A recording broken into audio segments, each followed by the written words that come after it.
Setelah berminggu-minggu melakukan operasi militer intensif di wilayah Gaza, Israel kini menghadapi bencana yang datang tanpa peringatan. Gempa bumi berkekuatan 12 skala Richter mengguncang hampir seluruh wilayah negeri itu, menjadikan pagi yang tenang berubah menjadi mimpi buruk. Pusat gempa berada di daratan, memicu kehancuran besar-besaran dari pusat kota hingga wilayah permukiman. Bangunan runtuh serentak, jalanan terbelah, dan debu pekat memenuhi udara. Kota-kota besar seperti Tel Aviv, Haifa, dan Yerusalem mengalami kerusakan parah. Jalan utama hancur menjadi retakan panjang, membuat kendaraan terjebak tanpa bisa bergerak. Suara siren ambulan dan mobil pemadam terdengar di setiap sudut, namun banyak akses yang terputus karena puing bangunan menutupi jalur evakuasi. Warga berhamburan keluar rumah, sebagian masih mengenakan pakaian tidur, mencoba mencari tempat aman di tengah kepanikan. Gempa ini digambarkan oleh para ahli sebagai salah satu yang paling mematikan dalam sejarah modern. Intensitasnya jauh melampaui batas ketahanan struktur bangunan di kawasan itu. Rumah-rumah roboh seperti kartu domino, menelan korban tanpa pandang bulu. Beberapa saksi mata menggambarkan getaran berlangsung lama, cukup untuk membuat orang kehilangan keseimbangan, bahkan saat berdiri di ruang terbuka. Pemerintah Israel segera mengumumkan status darurat nasional. Pasukan penyelamat dikerahkan, namun mereka sendiri berjuang di tengah kondisi yang kacau balau. Banyak alat berat tak bisa masuk karena jalan yang hancur. Warga yang selamat mencoba membantu dengan tangan kosong, menggali puing-puing demi mencari anggota keluarga atau tetangga mereka. Di tengah kesedihan ini muncul suara-suara sarkastis di media sosial internasional. Beberapa warganet menyebut gempa ini undangan alam untuk berhenti berperang, sementara yang lain menulis bahkan bumi sudah bosan melihat konflik itu. Meski komentar seperti ini menuai pro dan kontra, kenyataannya bencana ini telah membawa luka mendalam, baik secara fisik maupun psikologis bagi seluruh warga Israel. Gempa bumi dahsyat berkekuatan 12 skala Richter yang melanda Israel pada Selasa pagi telah melumpuhkan infrastruktur di sebagian besar wilayah negara tersebut. Data resmi dari Otoritas Geologi Israel menunjukkan pusat gempa berada di daratan dengan kedalaman sangat dangkal, sehingga efek kerusakannya menyapu hampir seluruh kota besar secara serentak. Kerusakan terparah tercatat di Tel Aviv, Haifa, dan Yerusalem, di mana lebih dari 80% bangunan bertingkat tinggi mengalami keruntuhan total. Jalan raya utama terbelah hingga membentuk celah selebar beberapa meter, memutus jalur transportasi antar kota. Jembatan-jembatan strategis runtuh, sementara sistem transportasi publik, termasuk kereta ringan dan bus antar kota, terhenti sepenuhnya. Seorang pengamat luar negeri menyebut pemandangan ini mirip peta diplomasi Israel, semuanya terputus dan penuh jurang. Kementerian Dalam Negeri Israel melaporkan lebih dari 1.500 titik kebakaran terdeteksi akibat ledakan pipa gas dan korsleting listrik pasca gempa. Petugas pemadam kebakaran bekerja tanpa henti di tengah keterbatasan air bersih dan jalur akses yang tertutup reruntuhan. Pasokan listrik diperkirakan membutuhkan waktu berminggu-minggu untuk dipulihkan, sementara layanan komunikasi mengalami gangguan berat di sebagian besar wilayah. Rumah sakit besar kewalahan menangani gelombang korban luka. Tenda medis darurat dibangun di area terbuka, bahkan di lapangan sepak bola, untuk mengakomodasi pasien yang terus berdatangan. Banyak korban dibawa dengan tandu darurat atau bahkan gerobak karena ambulans tidak dapat menjangkau lokasi terdampak. Relawan lokal dan internasional mulai berdatangan, namun distribusi bantuan masih terkendala jalur masuk yang rusak parah. Siaran langsung televisi nasional menampilkan pemandangan mengerikan. Bus umum terperangkap di aspal yang retak seperti terbelah oleh pisau raksasa. Gedung pencakar langit yang kini hanya tersisa kerangka besinya, dan mobil-mobil pribadi yang rengsek di bawah puing-puing. Di tengah suasana duka, beberapa komentar di media sosial memicu perdebatan. Ada yang menulis bahkan bumi ikut protes dan votingnya 12 skala Richter.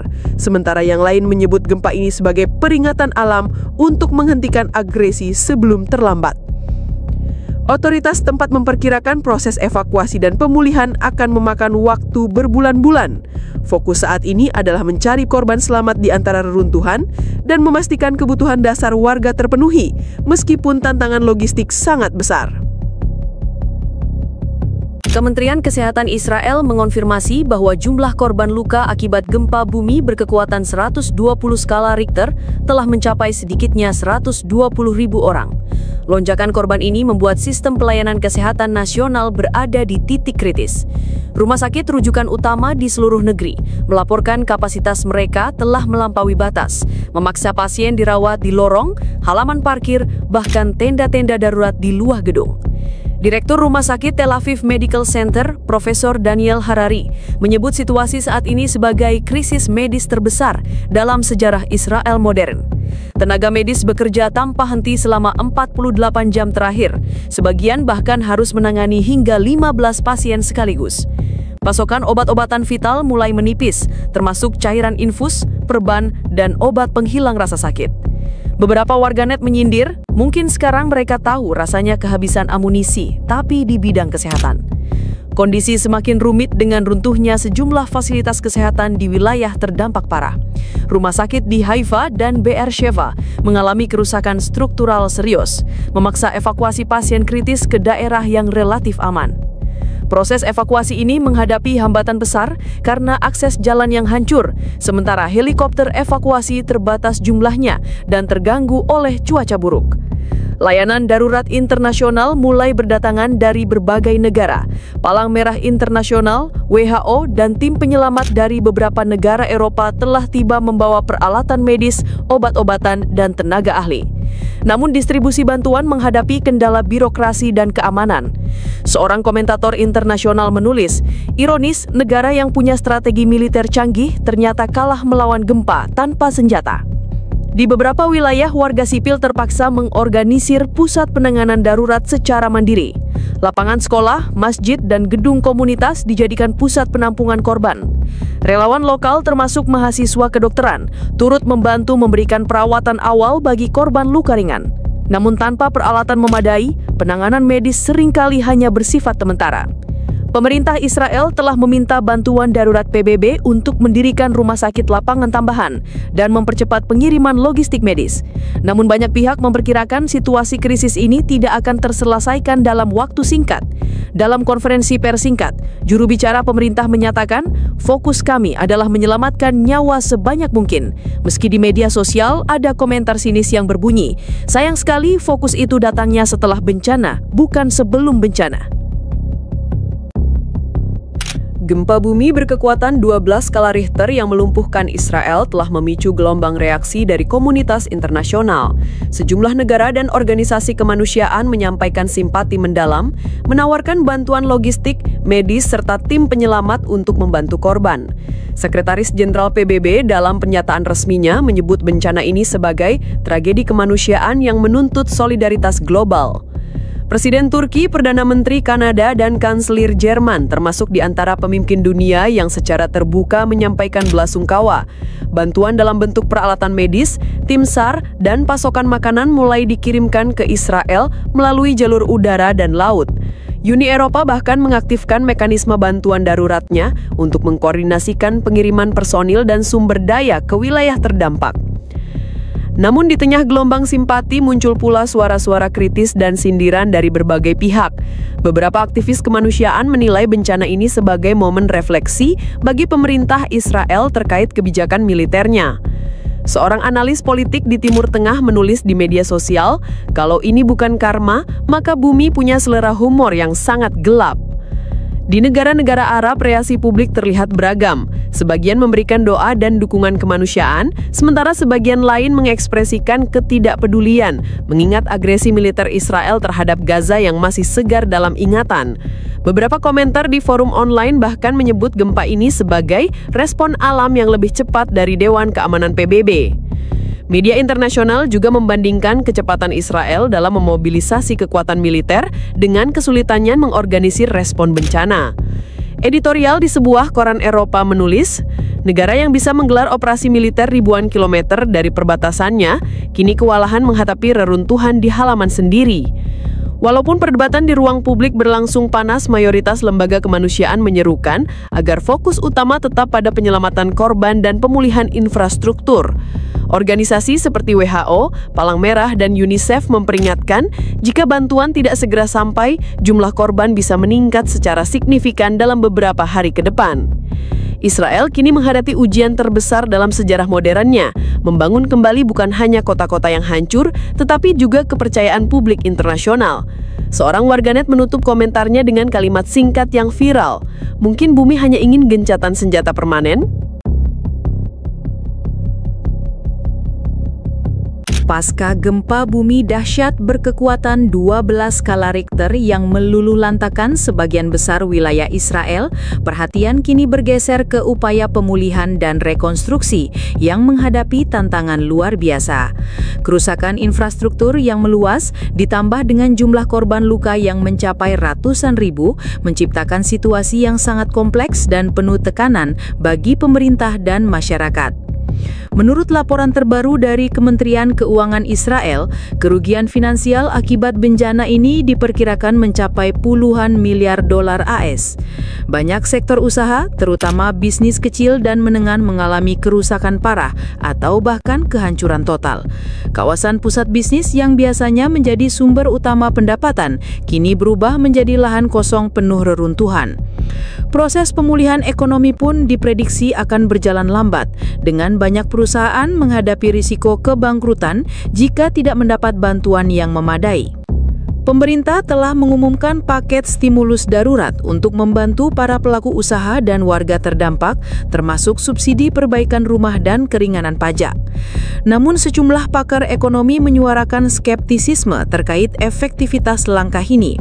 Seorang analis keuangan internasional dengan nada sinis mengatakan, mungkin stimulus itu lebih cocok untuk merangsang suasana hati yang sedang hancur. Selain dampak ekonomi, aspek sosial dan psikologis menjadi perhatian utama. Ribuan keluarga kehilangan tempat tinggal dan kerabat, sementara fasilitas kesehatan yang kewalahan masih berjuang menangani korban luka-luka. Psikolog melaporkan lonjakan kasus gangguan stres pasca trauma di berbagai kalangan, termasuk anak-anak yang menyaksikan kehancuran rumah dan kehilangan orang tua. Program bantuan psikososial mulai diinisiasi, tetapi akses ke layanan ini masih sangat terbatas di banyak daerah. Bahkan dalam situasi genting ini, ketegangan politik yang selama ini membara di dalam negeri tidak bisa sepenuhnya dielakkan. Beberapa kelompok politik mengkritik pemerintah atas penanganan bencana yang dianggap lambat dan tidak terkoordinasi. Perdebatan soal alokasi dana bantuan pun memicu gesekan yang dapat memperlambat proses rekonstruksi.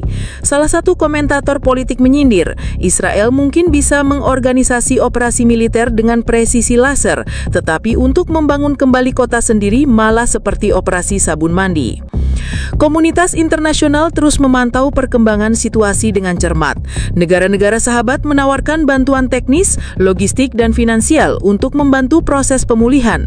Organisasi seperti Bank Dunia dan Dana Moneter Internasional juga menyatakan kesiapan untuk memberikan dukungan finansial yang signifikan. Namun, banyak pengamat menekankan bahwa tanpa penyelesaian konflik berkepanjangan di wilayah tersebut, upaya pemulihan hanya akan bersifat sementara dan rentan terhadap gangguan di masa depan. Sebagian pihak menilai bencana ini bisa menjadi titik balik bagi Israel untuk merefleksikan kebijakan luar negeri dan domestiknya. Dalam konteks itu, gempa ini bukan hanya bencana alam, tetapi juga simbol getaran dari konsekuensi konflik yang telah lama berlangsung. Sebuah editorial di media internasional menulis, ketika bumi sendiri memutuskan untuk ikut bicara, itu tandanya bahwa suara-suara manusia selama ini terlalu berisik dan tidak didengarkan. Di sisi lain, rakyat Israel menghadapi kenyataan pahit untuk memulai dari nol. Membangun kembali rumah, infrastruktur, dan kehidupan sosial membutuhkan waktu, sumber daya, dan kesabaran yang sangat besar. Banyak warga yang berharap bencana ini juga membawa perubahan positif, termasuk gencatan senjata dan upaya damai yang nyata dengan tetangga mereka. Namun sejarah menunjukkan bahwa proses rekonstruksi pasca bencana seringkali diwarnai oleh berbagai tantangan berat, mulai dari birokrasi yang lambat, ketidakseimbangan bantuan, hingga konflik kepentingan politik. Untuk Israel, masa depan pasca gempa ini menjadi ujian besar bukan hanya dalam hal fisik, tetapi juga dalam menyatukan kembali masyarakat dan membangun kepercayaan yang retak baik di dalam negeri maupun di mata dunia. Mungkin dalam diamnya bumi yang bergetar itu, tersembunyi pesan yang tak bisa diabaikan, bahwasanya perdamaian dan rekonsiliasi jauh lebih penting daripada dominasi dan konflik.